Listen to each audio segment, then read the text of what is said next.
Okay, the last time we worked on this Yamaha Grizzly 600, we went through the carburetor, corrected some of the jets that were wrong, got it running. However, that engine did not sound good at all. Here's what it sounded like when I had it running.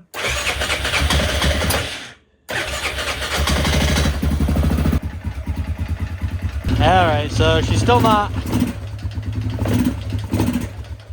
not taking much throttle. That engine sounds a little noisy.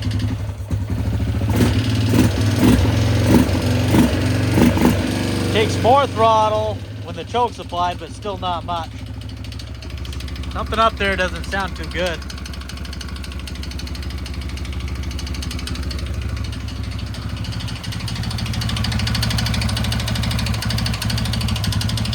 Like I said, it did not sound good. Ended up checking the valve clearance. Valve clearance was in spec. Went ahead and took the head cover off, and we didn't see anything out of place too much. If we look in here, it looks like a brand new head gasket, and it also looks like a brand new base gasket. You can see that tab right there on it is very clean. So I didn't want to go any further without asking the owner. I got a hold of him, asked him if that noise has always been there since he's had it, and he said yes. So I suggested to him taking the cylinder head and the cylinder off to see what's going on, and he said yes, go for it. So that's what we're going to do right now. First thing I'm going to do is remove this CVT duct just to get it out of the way so I can get to the exhaust a little better. It's only 2 clamps and then a 10mm, so pretty easy to do.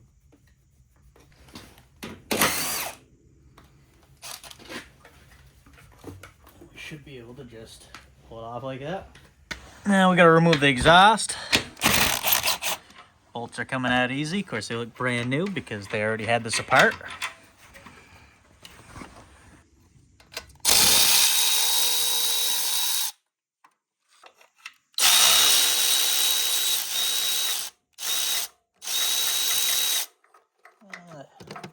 Stud came out on that one.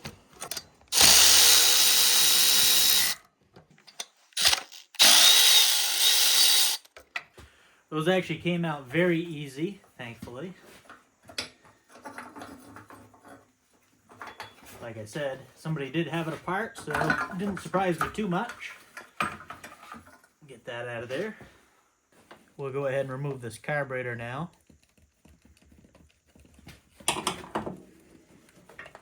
Beautiful. Go ahead and remove these cylinder head bolts.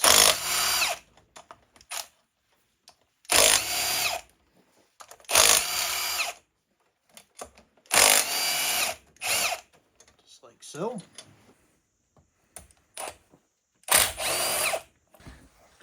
Now on these Grizzlies, there's 2 bolts that are often overlooked right here. Well, they're nuts actually, that hold the cylinder head on. So if you get these 4 on top loosened up, these are still going to hold you up. There's one here and one in the front.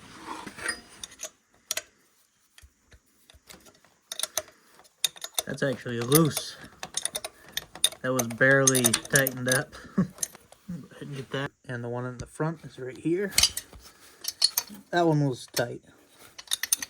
Alright, at this point, this should pop right off of here.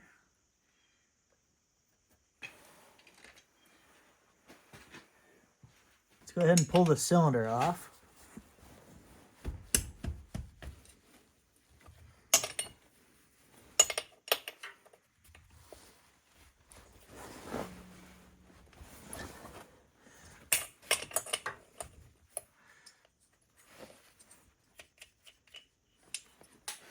For the owner's sake, I'm hoping the crankshaft is not bad.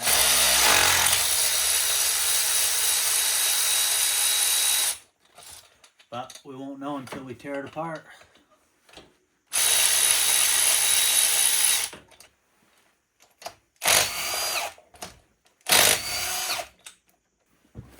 At this point, the cylinder should slide right up.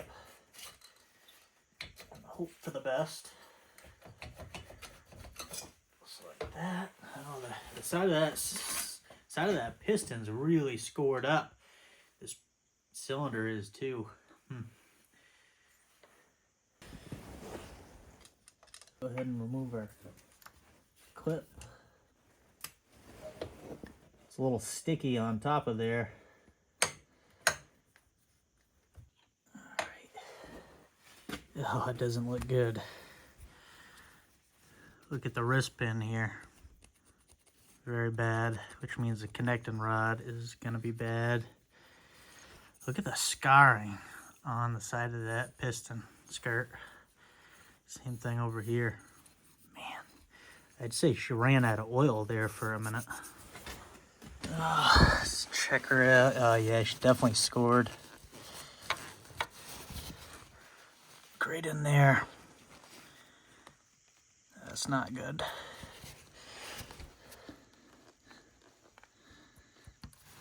That's not good. Gonna need a crank.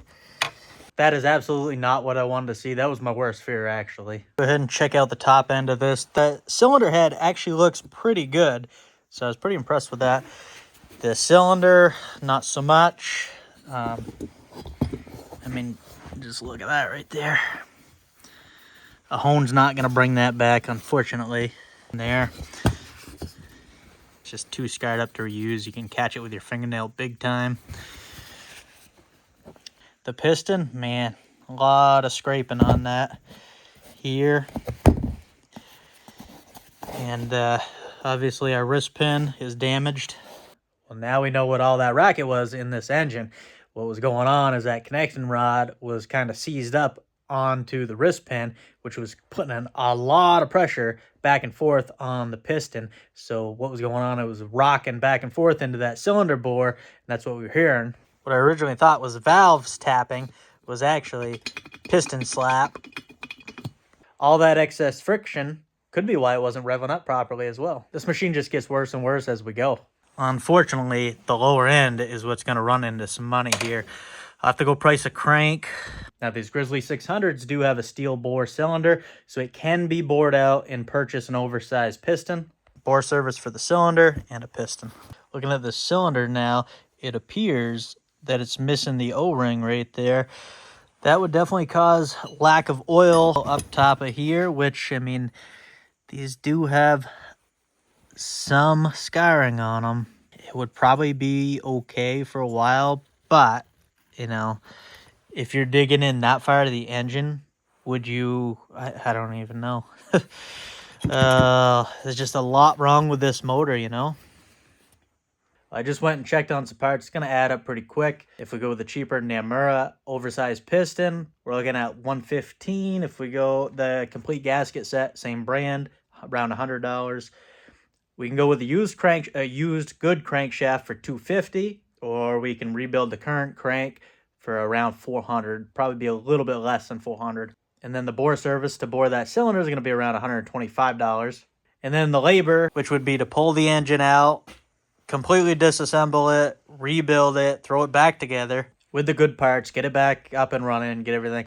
You know, estimate on that is probably around $700 for the labor. If we go the cheap route, we're still looking at a $1,200 repair here. This 14-year-old kid has like $3,500 in this Grizzly right now, and this machine still has a broken frame right here. If we do decide to rebuild it, then obviously we got to pull the engine, figure out why it blew. It looks like lack of oil. Do we have a bad oil pump? Is our oil cooler plugged up with sludge or something? While we're already this far, let's check the oil filter, see how it looks. All right. This could tell us a lot right here.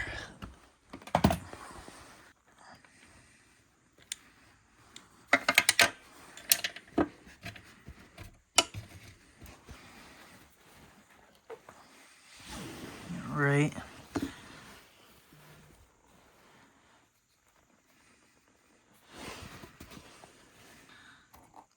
So I actually don't see a lot of shavings or anything. The oil filter doesn't look that old. It looks like it might have some water in it, maybe. I don't know. Maybe it's just brand new oil. It's probably new oil. Well, that didn't look too bad, so I guess it's still a little bit of a mystery until we tear it down, if we tear it down. You know, the machine overall is not in horrible shape other than, you know, the spots on the frames, like this back piece that has been welded before, but it looks pretty strong, and then the broken piece up front, but that can be fixed. But it's still a 24, 25-year-old machine. You know, it really doesn't have a ton of miles on it. I think it's got 1,680 miles on it, so that's not horribly bad. I mean, Most of the machine's decent, but it's just a lot of money. I don't know. Would you guys dump $1,200 to $1,500 into this machine? I don't know. I'd have a hard time doing it myself, but it all depends on the customer.